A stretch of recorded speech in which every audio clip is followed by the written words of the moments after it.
Everybody, it's Anthony Brogdon. Boy, oh boy, I got a lady on the channel today that you're gonna be blown away. Ooh, this is gonna be good. And oh man, the Chevys, this is what I do. I'm Anthony Brogdon, where I don't play with you, my friends. It is not my intent to go lightly on you at all. The people that come on this show, they are heavy hitters. And I'm super excited that they vet me and I passed the vetting process like this lady. I know she looked me around and said, hey, who is this guy? Because what am I doing on Strong Inspirations? And then I passed the test and we're going to knock you out today. Oh, you're going to really like this. So hit the subscribe button. It's free. This is, how about this? I call this Black History for free. And it's good Black history. And it's from people who know in some form or fashion. Did you see the one I did with the lady from Gullah Geechee, who she is Gullah Geechee? She said, I was born, raised, and everybody after me will be Gullah Geechee. I'm going to keep that tradition going down my family line. Watch that video. Did you see the one I did with the guy? And this is, oh man, I had to ask him point blank. He said, man, me and my buddies was trying to spy on a KKK rally and got caught. I said, oh, really? I said, I had to ask him, does that make any sense? He said, because we wanted to know what they knew because we were going to be marching the next day. We thought we had a shot at it. They were in the woods and with the bullhorn. They handed out the leaflets, come to the meeting and stuff. So we got caught. That's what he says. And he got beat moments from the end of his life. But I interviewed him, so he didn't die, as y'all can imagine. That's the storyline there. Watch that video. Did you see the one that with the guy who talking? And we got some wellness videos too. This guy said he was in Africa, and he was with some people that had captured a cow, something like that, I guess it was. And the cow, they put him in the trunk. And he really wasn't dead yet. And he moaning and stuff like that. The guys in the car said, ooh, we're going to eat good tonight. He said, after that, I knew I was going to be a vegetarian. Because that cow was moaning for his life. Watch that video.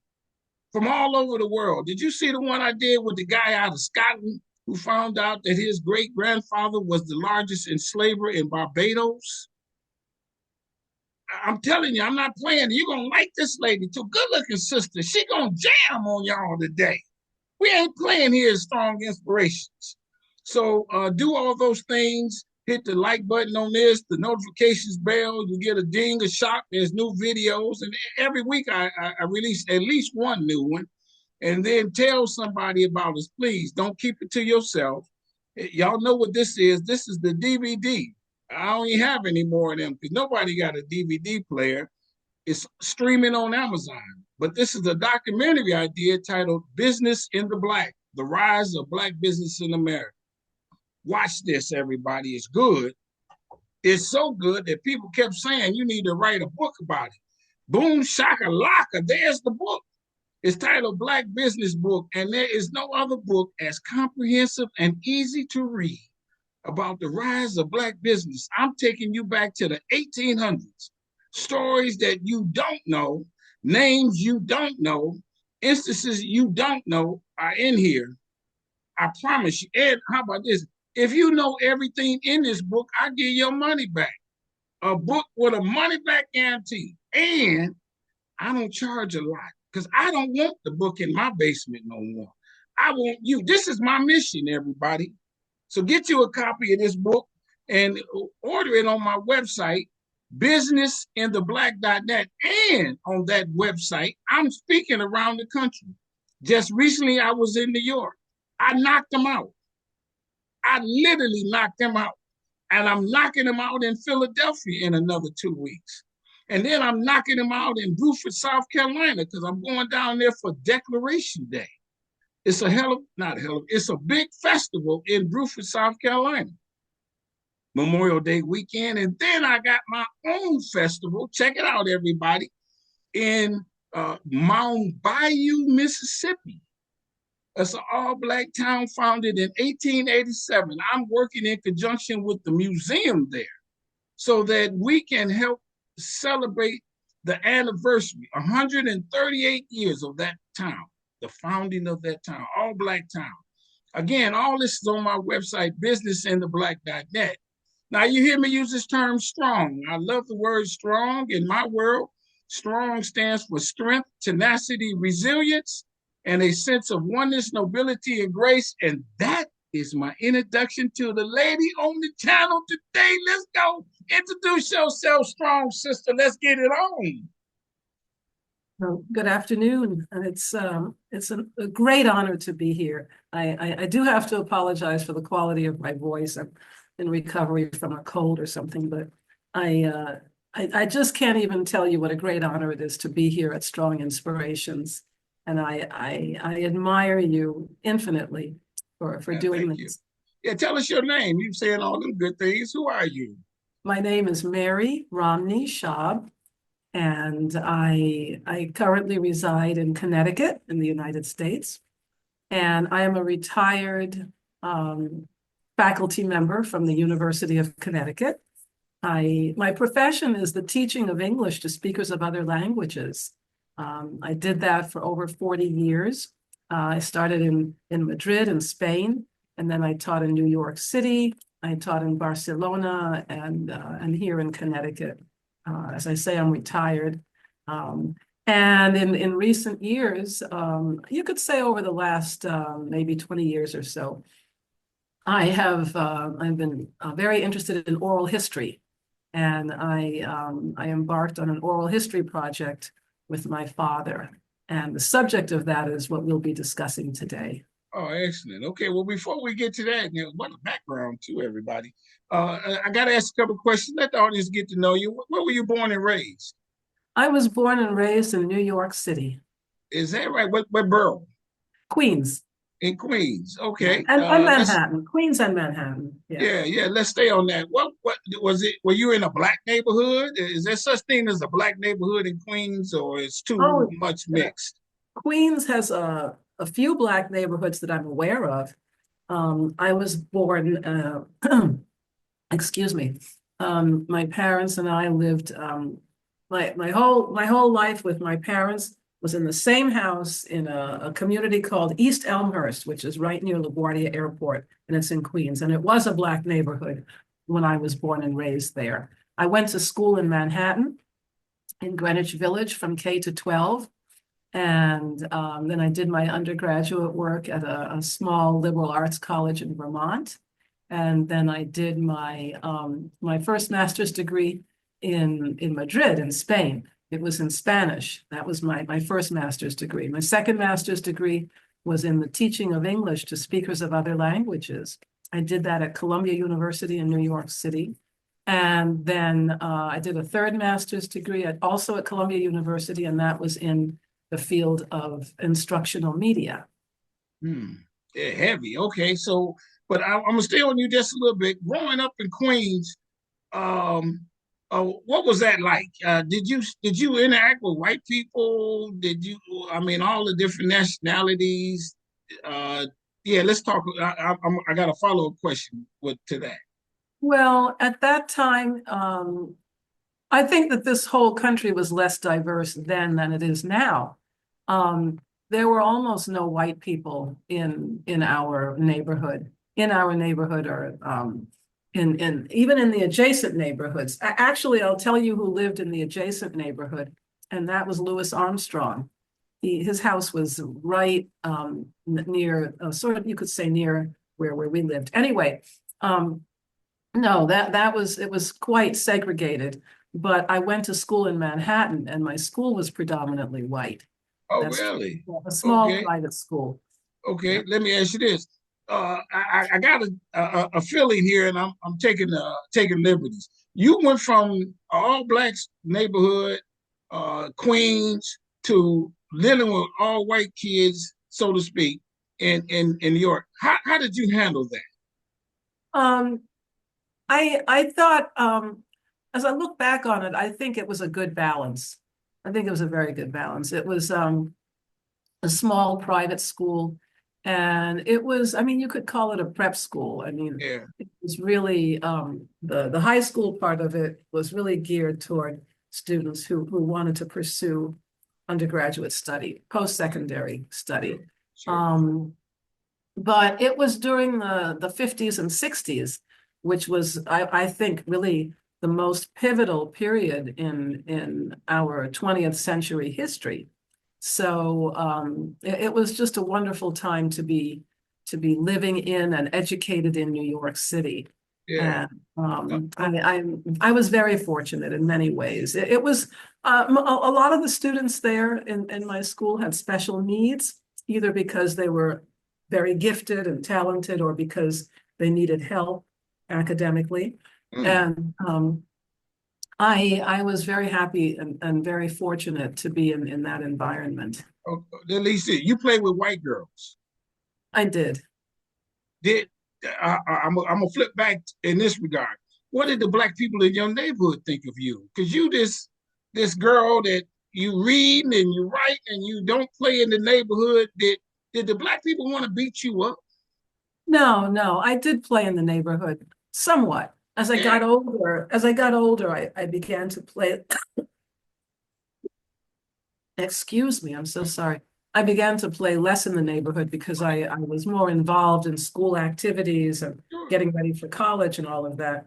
But when I was young, I think there was a very good balance between the school community, which was very different from the home community, but there was a good balance. My parents really tried to achieve a good balance between the two. Okay. Do you know how about this and that, this and this get? I'm gonna ask the question in this way, which gets to the bigger. Do you know slang? Do you know how to curse? Do you know how to twitch? Do you know how to fight? No, not really. Okay. Okay. Not Okay. not really, no, not too Yeah. much. My As parents were not, I would say that my parents were not African American. My father oh, was Afro-Caribbean, oh, and my mother's parents were also Afro-Caribbean. oh, Yeah, okay. even though she was born in the United States, she was raised by Afro-Caribbean people. So And that might have what contributed. island? What Caribbean island? Saint Martin. Oh, I love St. Martin. Yeah, I've been there a few times. So Oh, you know good. some St. Martin type stuff. Oh, absolutely. Okay, yeah, all right. As a result of that, when did you have an appreciation for Black history and being a Black person? That came to me really in middle school and high school when we started reading a lot of Black literature Okay, and studying Black history. Yeah, we were one of the first institutions at that time. Again, this is the 60s now. But we were one of the first institutions to offer courses in Black history and Black literature. So that's how I came to it through my private school, that white school in yeah. Greenwich Village. Yeah, it was a very progressive school, very progressive. When they talked about Black history, and I've heard other people say this, the white kids they all of a sudden look at you to say, okay, now you need to chime in and validate the stories, tell us how to whatever. Did you feel like you had to represent Black people? Um, I did not feel that way very much. A little bit, but I think that that was more self-imposed than externally imposed. Oh, really? And the teachers, yeah, because the teachers were they were very progressive. I Okay. mean, they how can I say? They really tried to present very balanced views of everything that they were teaching. But in addition to that, they wanted to present us with alternatives to what was in the mainstream. That's the Okay. kind of school it is. That's why I say it was a very progressive institution. Yeah, yeah, That's sounds the like kind of place it was. A lot of them had been very active in different rights movements, especially the civil rights movement. oh, It was really? still going on at that time. And they were Yeah, very, very active. And a lot of the other parents a lot of the other, I'll say the other families in the school were very active in the peace movement and the civil rights movement because the Vietnam War, don't forget, the Vietnam War was going on at that time. And there was a lot of opposition to it. yeah. And the people that I'm talking about, the faculty and the other parents were very, as I say, very progressive. So they wanted their children to have an education that would broaden their perspectives and not limit their perspectives to what was generally being advanced in the mainstream. I got you. So Yeah. I Let me was ask you very this. fortunate. I was very fortunate. Just to stay on you just a tad. Uh-huh. What's the your family heritage? I know you say Caribbean. Do you know stories of their life on the islands and being a part of Saint Martin? Is there some Saint Martin Black history stories that you might be able to share with us right quickly? Um, I don't know very much, but I'll tell you that that's the reason why I started my oral history project with my father. I Okay. wanted to know more about the family history, and I wanted to know more about St. Martin history because there were so few Um, history books on St. Martin. And when I started the oral history project, I was at an age where I was beginning to, or I realized, not beginning, I fully realized the value of history and family history and the history of one's origins in terms of where one came from, and in my yes, case, St. sure. Martin. Yeah. So I can tell you that my father's father was okay. I'll start with this. My father's parents were very, very prosperous. I'll also say that neither of them could read and write. Now, um, my father's father raised goats, and that was what he did for a living. This was a little bit after the turn of the 20th century. This was the early 20th century. And the goat is a really good animal because it can give you milk, it can give you leather, and it can give you meat. So that's how he became prosperous. And his wife, my grandmother, my father's mother, was a baker. She had her own business, so she supplied the whole town with bread. So I mentioned this, that they were prosperous and they couldn't read and write because at that period in history, the role of literacy was different from what it was by the time my father and his siblings came along. So my father and his siblings actually did go to school. They learned to read and write in at least two languages, etc. But at the time in history when my father was born, many of the adults, could make a good living without even knowing how to read and write. Now, my mother's parents, who were also from St. Martin, both knew how to read and write. My maternal grandmother was a seamstress, and my maternal grandfather was a sailor, a merchant sailor. So that was What is how. Black history, as you may know it, since we own it, in St. Martin? Was it enslavement in St. Martin and the French and British owned part of each of them owned part of the islands? What is Well, that story, as you may know? there was enslavement absolutely everywhere in the Caribbean, or almost everywhere in the Yeah, Caribbean, right, right. pretty much everywhere in the Caribbean, including St. Martin, of course, absolutely. Now, as you know, St. Martin is half Dutch and half French. Right. It's still the world's smallest territory to be shared by two governments. It's still half Dutch and half French. Um, so at the time in history when, or let's say before the end of enslavement in the Caribbean, or at least in St. Martin, because different islands, um, uh, enslaved people were liberated on different islands at different times. Right. And even in St. Martin, the French side, I think, liberated their enslaved people before the Dutch side, if I'm not mistaken. I could be wrong about it. Really?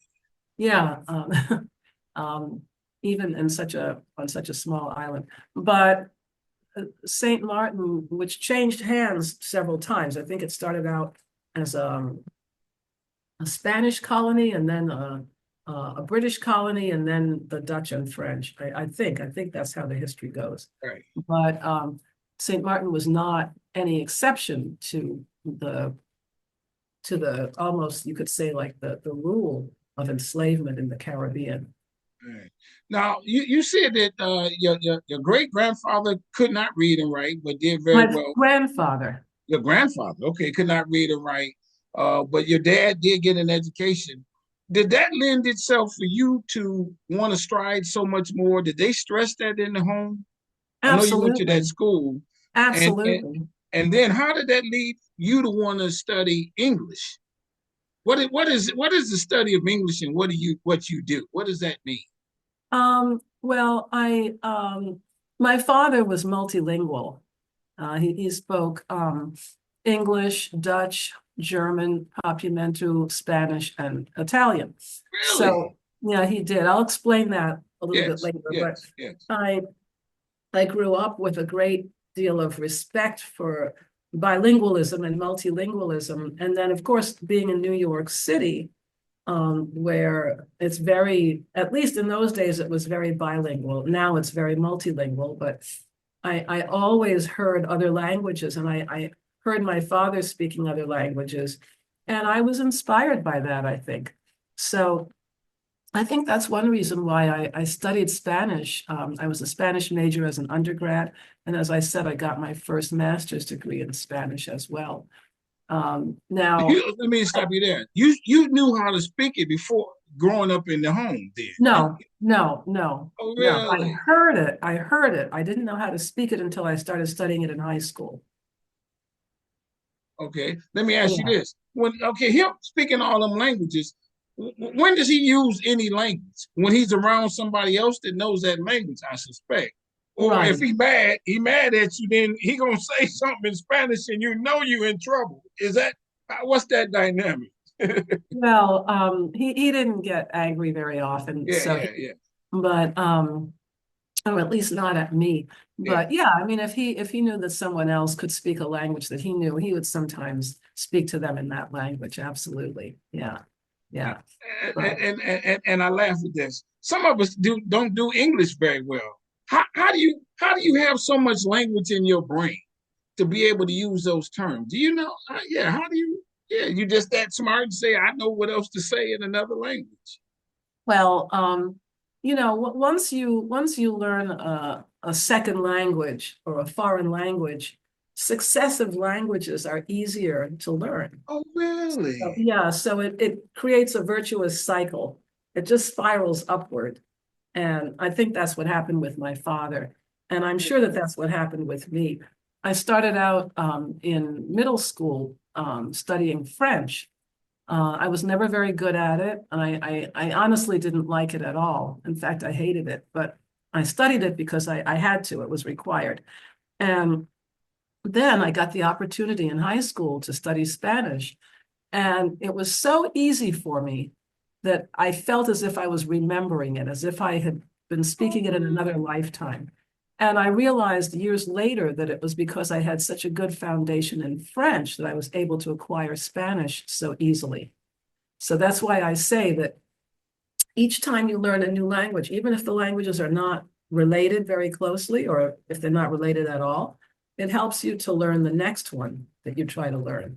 Now, I just came home from the Netherlands where I was visiting um, family, and I gave a presentation there at a big academic conference at a university over there. I mean, a presentation about what I'm going to talk about today. yeah, But yeah, yeah, yeah. I had been visiting the Netherlands for well over 40 years because my late husband was Dutch, and I found that over the years I was able to understand almost everything all I mean, when people in his family were speaking Dutch to each other, I could understand it very easily. And again, that's because when you learn a language, successive languages are easier to acquire. I never did learn to speak it very well, but I could barely speak it at all, but I can understand a lot of it. And I think it's just a question of exposure. It's not that one person or another has any particular talent. But I have a lot of family members living in the Netherlands, again, because we're from St. Martin, which is Dutch, right?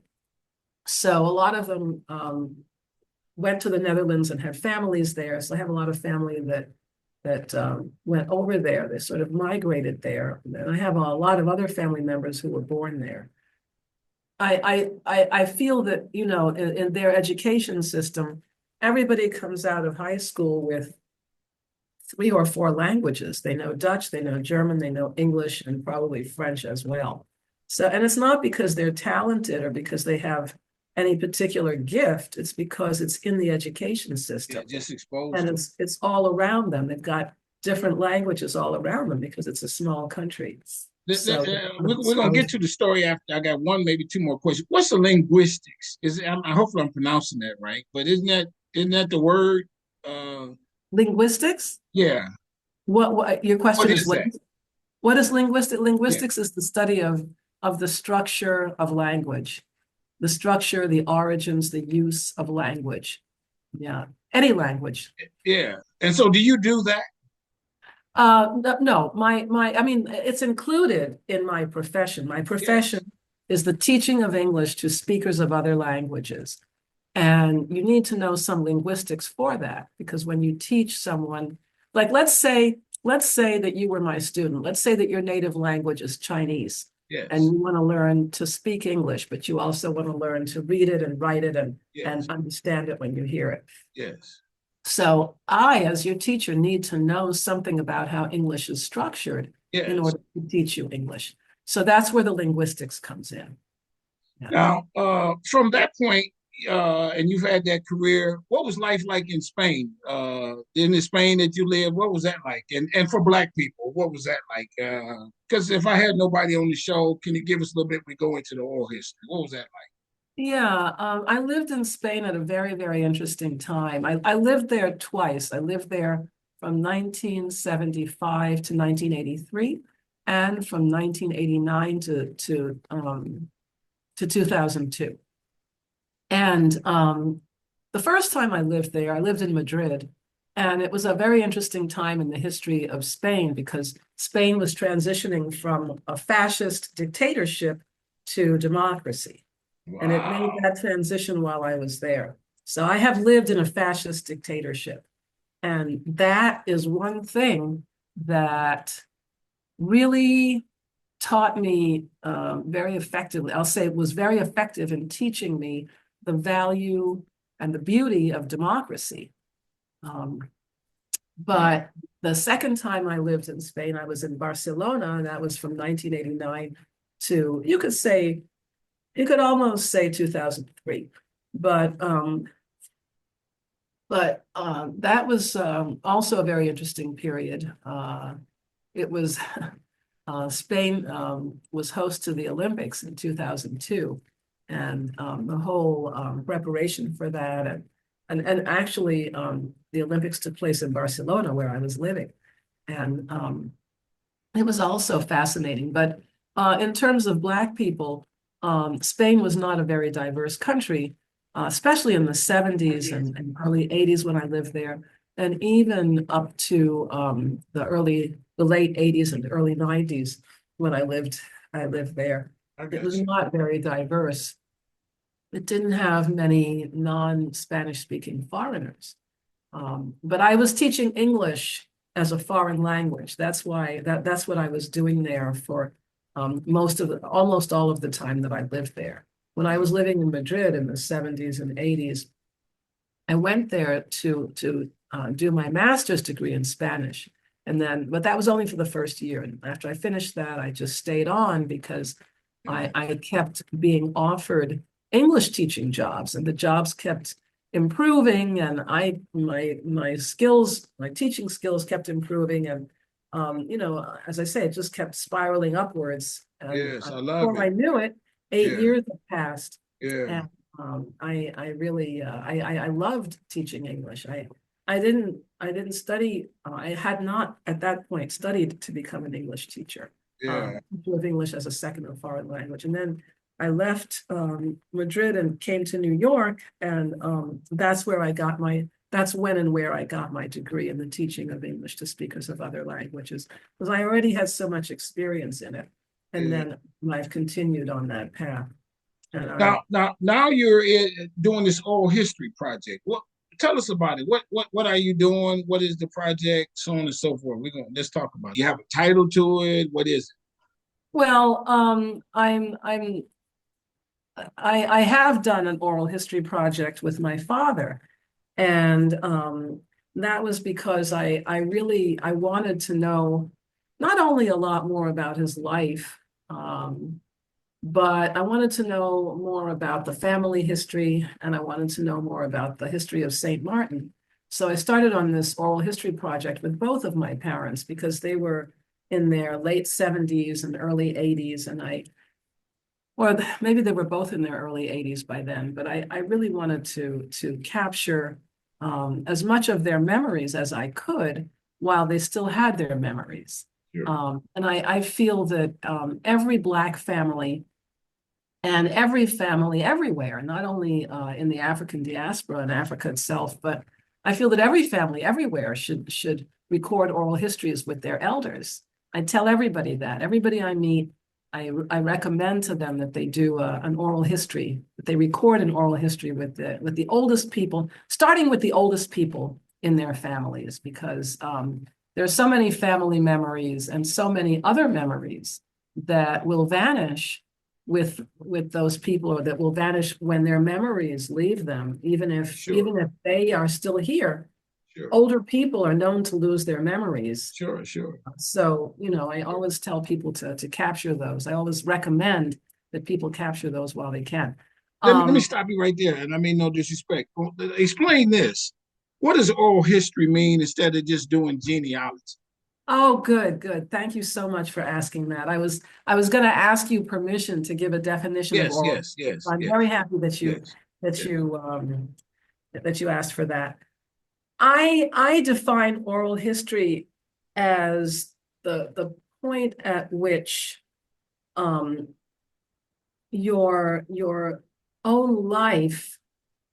Okay, I'll say it this way: where your own life, your lived experience intersects with historical events.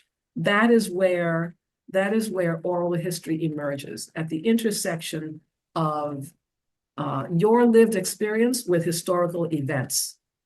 That's where oral history emerges. So oral history is actually the recording of the person talking about that intersection. I That's got oral history. So you. I got you. does that clarify it Yeah, for yeah. you? Okay. Or so now it's not.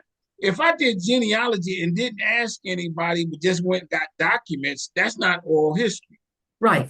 I That's got you. So you genealogy. have to talk to somebody and record that you've spoken to. That's right. Yeah, you have to When record the conversation I got that you. you're having with that person, in which they're talking about the intersection of their lived experience with historical events.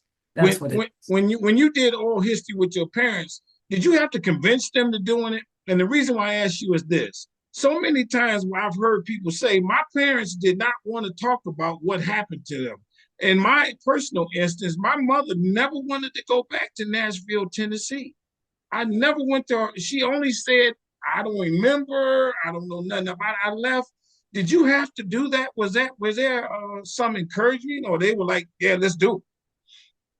My mother was always very forthcoming about her family history, as much as she knew, and about her own personal history and the historical events that she had witnessed, etc. Now, unfortunately, I didn't have a chance to record many of those with her, or almost nothing really, before she passed away. So I said, I'm not going to make the same mistake with my father. I'm not going to let him pass away without trying to record some oral history with him.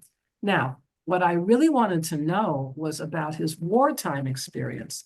And just like your mother, and just like many Black people, he refused to talk about it. It took Really? me over Okay. it took me over 20 years to get the story from my father, the wartime story from my father. It took me over 20 years. I pounded away at him for over 20 years to get that story. And he finally gave it to me. And that oral history that I recorded with my father about his wartime experience is the basis of the book that I wrote about his internment in the concentration camp and all of that. Oh, But really? let me just go back to Yeah, address what you said yeah. about the unwillingness of a lot of Black people to talk about their family history and their own personal history.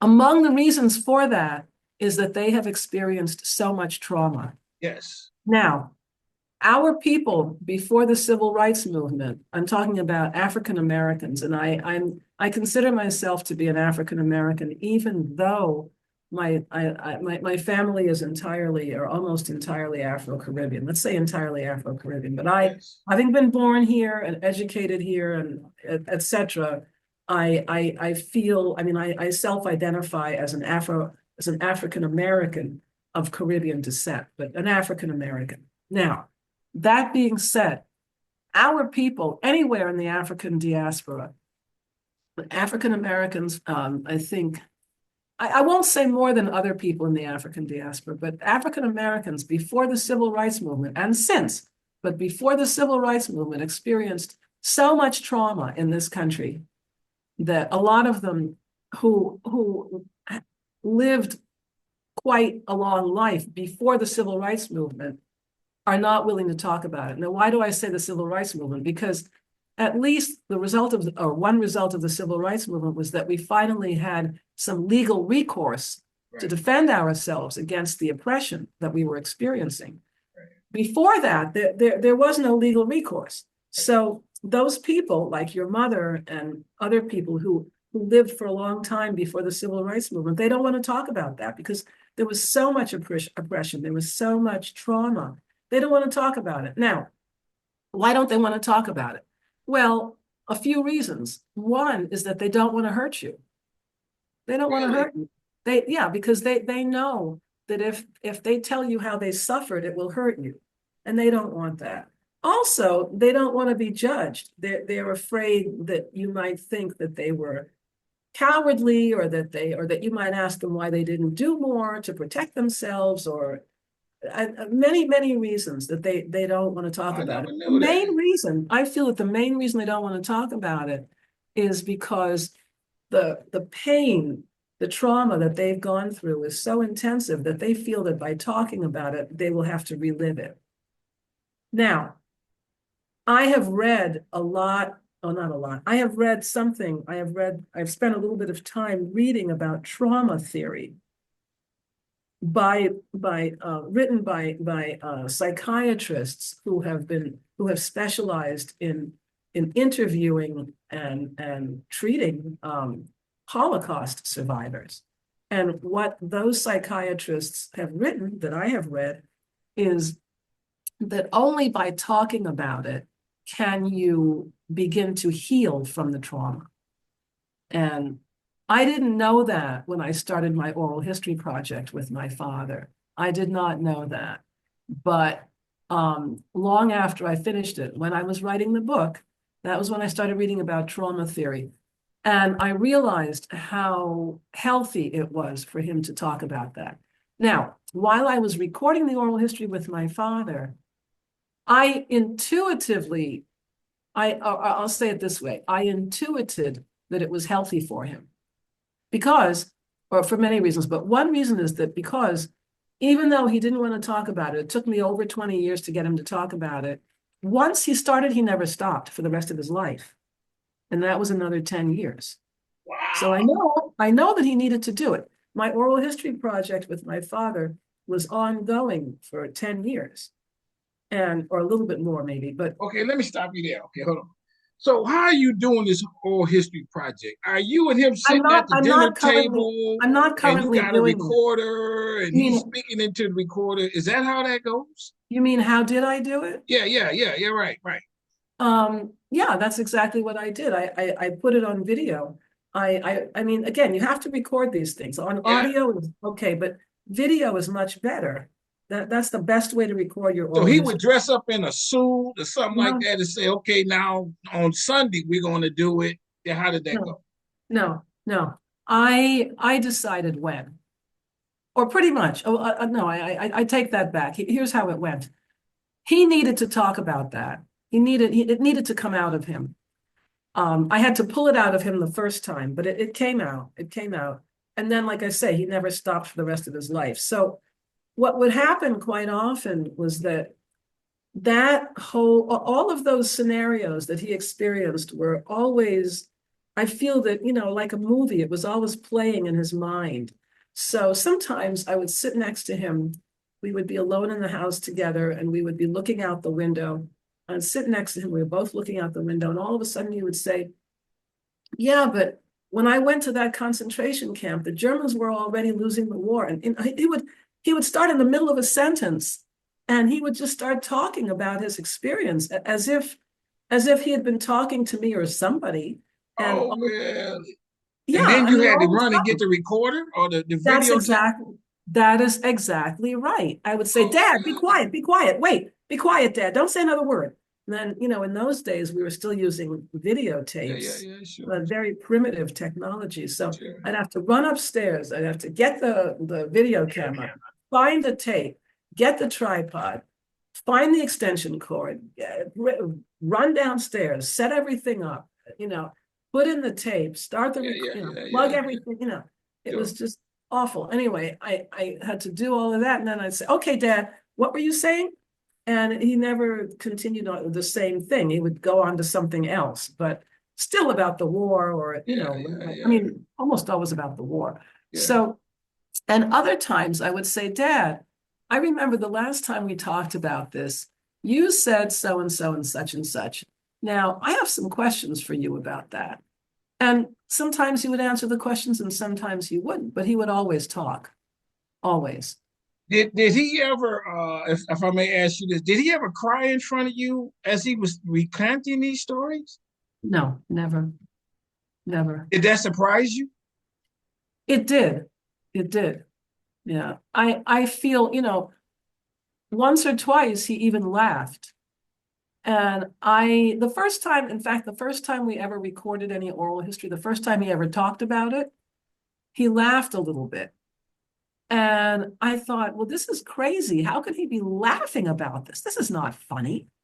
And it's true, it wasn't funny. That's not the kind of laughter it was. It was nervous laughter. It was not humorous laughter. I can see that now. I didn't see it then, but I can tell now that that was nervous laughter. It was also the laughter of victory, because no matter what he said about the Nazis and how they treated him and how they treated other people, they lost. And he won because he survived. So there That's the was lead some, into my next question. If I may, what happened? What is the story? Give us, he was in the army and he got captured. Do you mind telling us what was the story? no, I'm absolutely Yeah, honored yeah. to tell you. But he was not in the army. That is not true. And I've never said that he was in the I know. I military. just said it. I Yeah, just, yeah. yeah. Yeah. Okay. So here's what happened. Here's what happened. Um, my father was a merchant sailor. He was a sailor on cargo ships between the mid 1930s and 1940. He was a sailor on cargo ships. So how old is he at this point? Well, he was born in 1912. So he's 20, 30. He's 30 years old, I guess. Yeah. Um, his late 20s, starting in Yeah, his yeah, late yeah. 20s. Right, Yeah. right, right. Okay. So he was a sailor on cargo ships, sailing between the um, the the Caribbean, North America, and Europe from from the mid 30s until 1940. And in June 1940, he was on a Greek merchant ship, and it was sailing from Wales in the United Kingdom all the way over to Greece. Its destination was Greece. So that meant that it had to go through the Mediterranean, which was part of the war zone. So when it was in the waters between Tunisia and Sicily, it was sailing through those waters, it struck a floating mine. My father's ship struck a floating mine. As we know, a mine is an explosive device. And Sure. when it struck the mine, it sank. But the crew of my father's ship was rescued by a ship from the Italian Navy. And at that point, in June 1940, the point at which he was rescued by the Italian Navy is the point at which he became a political prisoner in Italy. So for the next 4 years, from June 1940 until June 1944, he was transferred through a series of internment camps in Italy. And in June 1944, the Germans took the prisoners in the final camp where he was interned. They took all of those prisoners and they deported them to different concentration camps in the areas that the Germans controlled. So some of the prisoners at that camp went to Auschwitz. If they were Jewish, they went to Auschwitz. My father was deported to a concentration camp in Austria. The name of that camp is Mauthausen, and it exists today as a museum, which I have visited 3 times. But that's where my father, that's where the concentration camp where my father was imprisoned was located. Let me Okay. ask you this. So for those who don't know, this is World War II. Is World that War right? II. World War And II. Italy is against America. Right. And so he's an American, or he's No, from he's not. No, he was from St. Martin. He St. was Martin. Dutch. He was And Dutch. so and so the Dutch were against the Italians too, right? Right, Oh, right. so that okay. So now we know why they got him and said, okay, you on the opposite side of us here in Italy. That's Oh, right. okay. That's I got right. you. I got you. I got you. For those who didn't Yeah, know, but yeah. yeah, but what they did with all of those prisoners in the Italian camp system, they eventually they took all of them to concentration camps because um, as the Allies were advancing through Italy and the Italians and the Germans were on the retreat, they took all of the internment camp prisoners in the Italian system. They had to take them and put them in the concentration camps because not only because they were enemies, but because if they left them there, then they could be used in the fight against the Germans and the I Italians. got you there. Yeah. Was he one of the only blacks that were captives? Absolutely. Absolutely. I don't think, I think he met only 1 or 2 other Black people the whole time he was in Italy, and he was there for 4 years. And he faced abuse? No, he did not. The Italians were very, very humane in their treatment of their internment camp prisoners. I mean, I don't think that they were, I think that some of the internment camps in Italy were very abusive. I think they were, but he did not have that experience, not at all. The Italian camp system was based on something, on a principle called internamento libero, which is a contradictory term. In English, it would be free internment or liberated internment or liberated imprisonment or something like that. And what that meant was that the prisoners were free to leave the prisons every day and go out and interact with the local people. Now, that was important in Italy because there were no men, there were no young men because they were all in the army or the navy. So there was nobody, and again, Italy was very, very agricultural at that time. So there was nobody to work the fields and work the harvests and everything, which was very important in Italy. So these internment camp prisoners did that kind of work with the local people. That's how he learned to speak Italian, which was very easy for him because he knew Spanish. So it And wasn't then it I'm sure wasn't they got with the women too. well, I don't Not know saying any. he did, but I'm sure that I mean there were women there that there's no men here. Hey, how you doing? Well, yeah, that's probably inevitable. He Yeah. didn't talk about that, Oh, but he didn't really. Okay. no, he didn't talk about that. No, but what he did talk about and what I'm sure that he did do was to work in the fields with the local farmers. And that was exactly what he was used to because in St. Martin, he had helped his parents. They had a lot of property. And as I said, my father's father raised goats and did other kinds of agricultural activities. And that was how Okay. we became wealthy.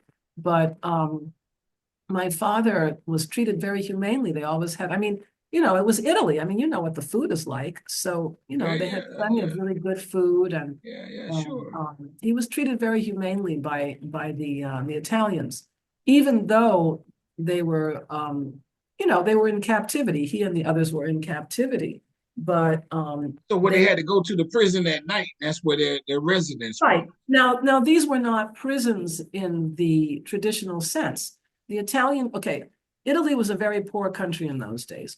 So the Italian camp system used pre-existing structures. They didn't build many internment camps. They might have built, a few, very, very few, but they didn't have money for that. So they used pre-existing structures. They used monasteries and convents and um, hospitals and schools and oh uh, all kinds of pre-existing structures. Oh yeah, a lot of castles. It went the first time my late husband and I were in Italy, we visited one of the castles that had been used as a prison. And I mean, because my father had been a prisoner in that castle. That was one of the um the pre-existing structures that they used. But they used a lot of castles because they had moats around them and drawbridges and things. So they, I mean, once you Wow. get in there, yeah, once you get in there, you can't get out. So the Italian camp system was based on pre-existing structures, unlike the German concentration camp system, Yeah, which used a lot of camps that they built. I mean, they built them yeah, especially sure. for the purpose of killing the people that they interned Yes, in those camps. But in yeah. Italy, the Italian camp system was not based on extermination. That was not the purpose. It was like a big transit camp system. They were just yeah. holding them. They were just holding them until the Germans could take them to the concentration camps. In 1944, in June 1944, he was deported from the Italian camp where he was imprisoned to a concentration camp in Austria. And the name of that camp was Mauthausen. Did he ever try to escape No, in Italy? no, no. I mean, how could he? He was the only black person around. I mean, if he was Oh, caught, okay, if he was okay. caught outside of the where he was supposed to be, the town or the village or wherever, I mean, he couldn't hide, I got you. What was right? what did he did you cry ever doing this? I cried, not while I was talking to my father. I cried after he passed, Yeah, and I would tell his story to other people. I would break down and cry sometimes. In fact, I was telling it. I wasn't even giving a presentation about my father's story. I was giving a presentation about oral history itself, and I was using my father's story as an example, just a very brief example. And I broke down in front of an audience of about 50 people, and I started crying. And that just happened recently. It hadn't happened in yeah, about that 20 that makes years. sense. Yeah. Yeah. What just a couple more. What was it a bad experience? Or did it traumatize him in some way? It And he did. and he explained what that trauma was, and then Oh, yeah, absolutely. It was extremely the camp where he was taken to in Austria is called Mauthausen. And it was one of it had a reputation, even before he was deported there. He had heard about it because it had such a brutal reputation in the concentration camp system. So many prisoners had heard of it and they all dreaded it. And when he found out that he was going to be going there, he said, well, we're going to hell now. It was extremely traumatizing for him. He saw, he witnessed the destruction of human beings every day that he was in that place, which was oh almost a my year. God, Yeah. And he was so traumatized by it that he was silent about it for over 40 years. As I told you, it yes, took me over 20 years to get him to talk about it. And that was because he was so traumatized by it that he couldn't bear the thought of it. And that trauma took many forms. One of them was that he never became very close to anybody really outside of the family. The whole time that, well, during my whole lifetime that I knew him, he wasn't like other people that would socialize, and I feel that he didn't want to become close to anybody because he didn't want to be asked, he didn't want to have to answer any questions about his past. Because at that period in history, people were still talking about their experiences in the war. There were still a lot of veterans and a lot of other Black people and other people who had experienced World War II. So he didn't want to talk about it. So I think that's what, kept him sort of distant from a lot of other people outside of the family. But it was an extremely traumatic experience. Mauthausen was an extremely brutal camp. It was the only camp in the entire concentration camp system that was specifically designated to work its prisoners to death. It was the only so-called death through work camp. And the work was done in a quarry, or most of the work was done in a quarry, a granite quarry. And it was the largest granite quarry in Austria. And the Nazis built the camp right on top of the quarry so that they would have a captive labor force to work the quarry and extract the granite. So those prisoners who were assigned to work in the quarry almost always died. Almost all of them died in that quarry or as a result of working in the quarry. Why? Because another weapon of the Nazis was starvation. So they would starve the prisoners, and then they would make them carry blocks of granite that weighed 110 pounds. They had to carry these blocks of granite by hand up out of the quarry. And they had to do that multiple times multiple times during the day. And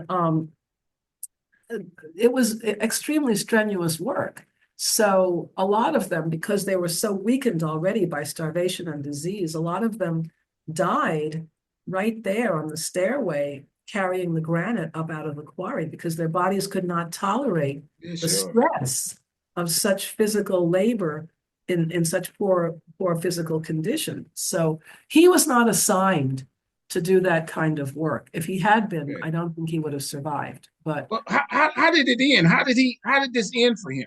That part.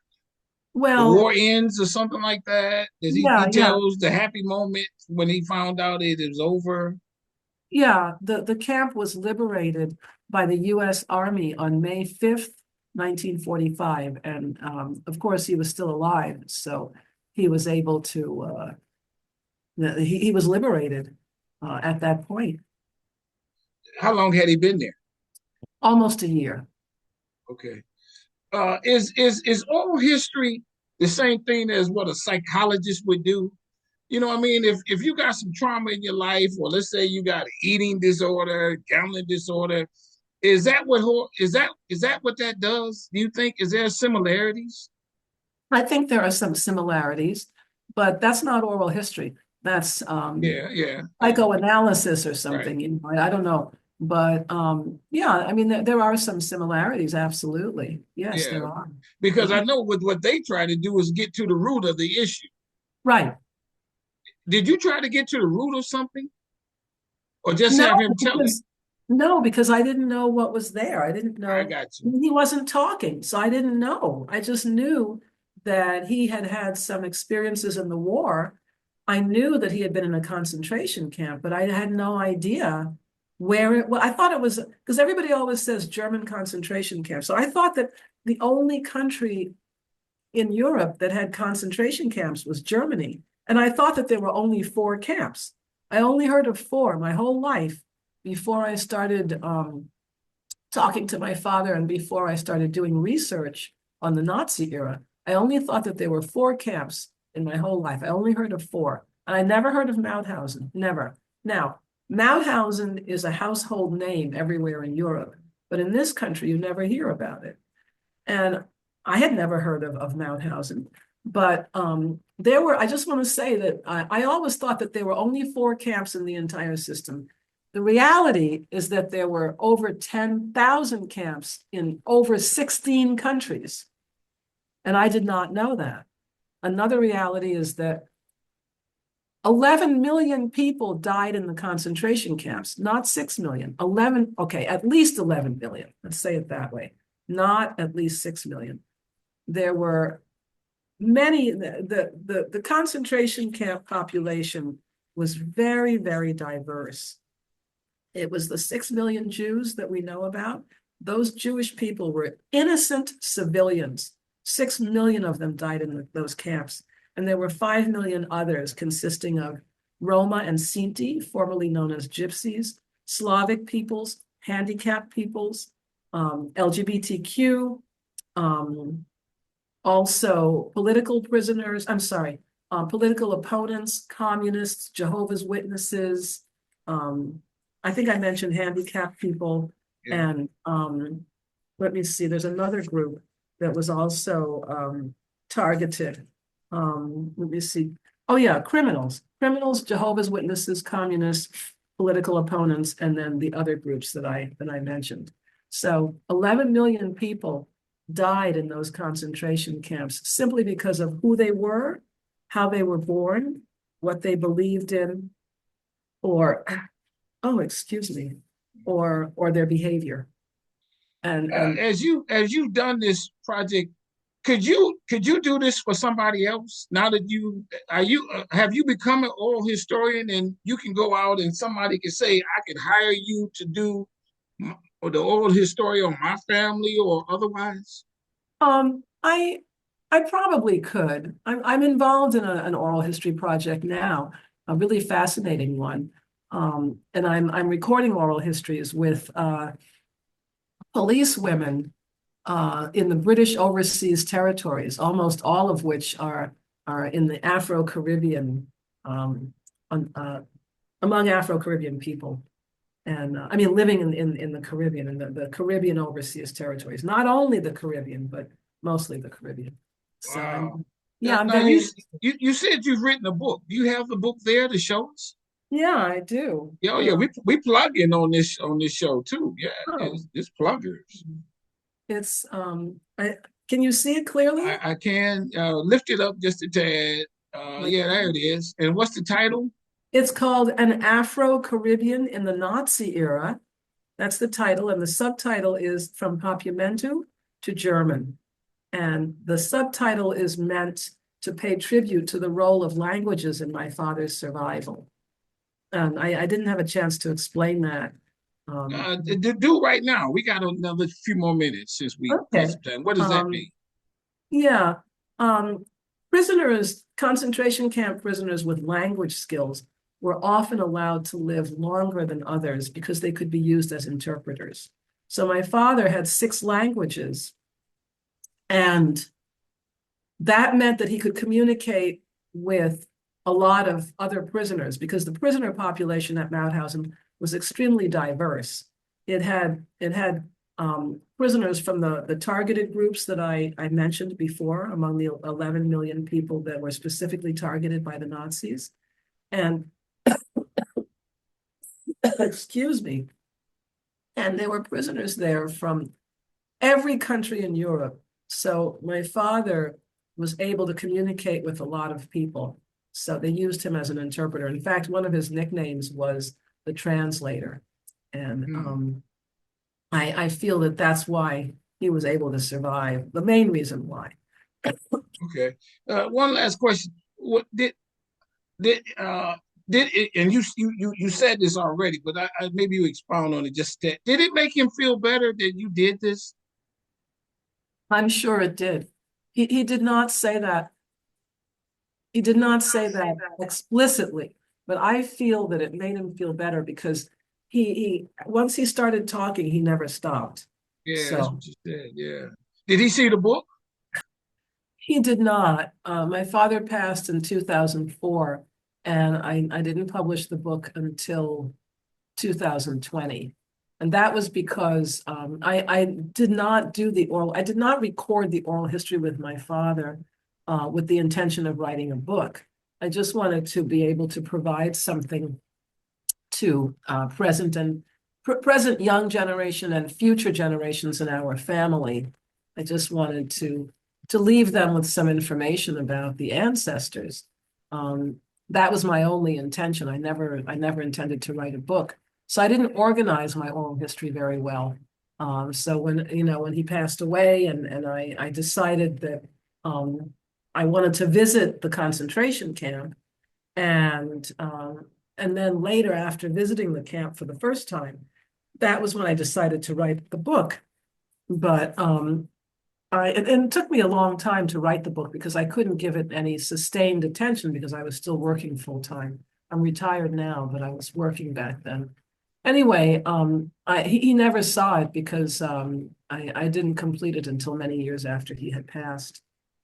Did you ever show him the video that you had done? Did No, he watch that either? no. Okay. He never wanted to see it, Oh, and he really? didn't. Well, he didn't say he didn't want to see it, but he didn't ask. Yeah, sure. One or two more. So you have this on tape. What do you do with that tape other than give it to the kids and hopefully they slip it into the DVD player to watch, or do you digitize it? And do you give it to a library for their archives? What happens after you do it? Yeah, I'm planning to give it to, I would say maybe one or two libraries, Yeah, definitely. yeah, Yeah, yeah. yeah. And that's what people do. Is there a question that I have not asked you? Um, You want to I tell us? Let me see. I think there are so many areas of African diaspora and African history that we don't know about. And that is because our history has been systematically excluded from the mainstream. Sure. And I feel that that is an effort to silence us as a people because it makes us invisible. When you exclude the history of a people, it makes them invisible. So we have been made invisible not only to the mainstream, but also to ourselves, which is much worse. And I feel that there is so much history that we need to recover, that oral history is one of the few ways we have of recovering that history. I got you. And I feel that, you know, oral history gives us an opportunity to elevate our story, individual and collective stories, to a level of visibility that would not be available without oral history. Sure. And, I mean, my father's story is an example of that because it's a story that only came to light because of oral history. And it has broadened and deepened my understanding of the Nazi era and that whole area of history, including World War II. It's given me a much broader and deeper understanding of that era in history. So I feel that that's what oral history does. It brings history to life and it brings life to history. So I would encourage everybody to embark on an oral history project with the elders and their families. Um, if they don't want to talk, I mean, that's something that I can address, maybe in another interview or something like that. Yeah. I mean, how to get them to talk. Yeah. But giving them the opportunity, I think, is very, very important. But I would say just, as a word of advice, don't ask them directly about the trauma. Get them to talk by starting off with something that they like to talk about, Yeah. something positive in the family history I or in the got you. history that they have witnessed. It's very important. We have to take our own narrative into our own hands. And Yes. it is because our narrative has been appropriated by other people for centuries that Sure. we have not been in control of it. Yeah, sure. And oral history helps us take that control. Sure. Well, hey, I thank you so very much for coming on Strong Inspirations with me. Everybody, did that get deep? It got deep on me, unbelievably so. First of all, to hear of his story. See, because I guess what I'm saying is, I never would have thought of that. And he was in the wrong place at the wrong time. And his life changed drastically. But then, being the strong man that he he survived luckily, and thrived in being able to provide for a family. That and the historical part of that is the years that it happened and what happened to him. And because I've had people on the show talk about some of the wars, but I mean, we have not had that, particularly from a Black man's perspective. And that's unique. And so everybody hit the subscribe button on Strong Inspirations, where you get stories like this. I am a better person having to have had her on the show and tell this story. It expanded my sphere.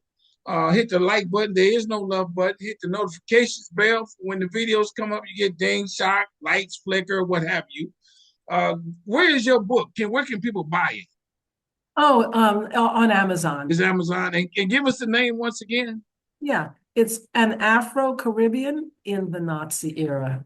Afro-Caribbean. What a title. Did it take you long to come up with that title? Because it's nothing, I ain't gonna lie to you, and I don't mean no this. It's nothing fancy about the title. It says what it is. The title and the cover of the book were the very, very last things that I was able to that I created. The very last things. The title was very, very difficult, but I needed the title before we could do the cover. So now, what is the cover of? I couldn't tell. What is that the cover of? The cover, can you see it? Yeah, I see it. Yeah. The cover starts, the top part is a part of St. Martin, beautiful part of St. Martin with a beautiful beach and beautiful green hills. Yes. And it fades into the concentration camp. I see. Okay. And it's available on Amazon. And you do speaking on the story or history or both? I do. I give a lot of presentations on my father's story. A lot of them at universities. I give them at universities, at academic conferences, churches, whoever would like me to come and speak to them. Yeah, I do it. And we can follow you at, and what's your website? Did you tell us that? www.afrocarib, A-F as in Frederick, R-O-C-A-R-I-B as in boy, www2.net. So it's Afrocarib, www2.net. Right. We're going to put that in the description. WW2 is World War II. Yes. Afrocarib, www2.net. Yes. Okay. We'll put that in the description, everybody, so you can follow this scholar and so on and so forth. And thank you so very much for coming in. Go to my website, everybody, businessintheblack.net, where you hear where I'm speaking, and also to get you a copy of my book. And so on and so forth. And to you, my sister, and I mean this with all sincerity, I want you to stay strong, stay safe, stay on your grind. I love who you've become. You went to that school down there in Lower Manhattan, and you was blowing them kids out the water. You had the highest grade point average. You was all that. They knew they couldn't beat you. So they accepted you, you accepted them, and then the administration embraced you. And then you took it to the next level with the degrees and so on and so forth. And did so very well internationally, representing America through the English language. And then you said, I got something else I got to do. And then you began to chronicle your father's journey and your family. And you do it so well. And now you on another plane by expressing this to everybody, not just here on Strong Inspirations, but as you speak around the world. That's a beautiful thing. I thank you. Stay safe, stay healthy, so on and so forth, and I'll be in touch. Thank you so much. God bless you, sir. Thank you so much. I really appreciate this. It's been an honor to speak to you. Likewise. Thank you. Bye-bye.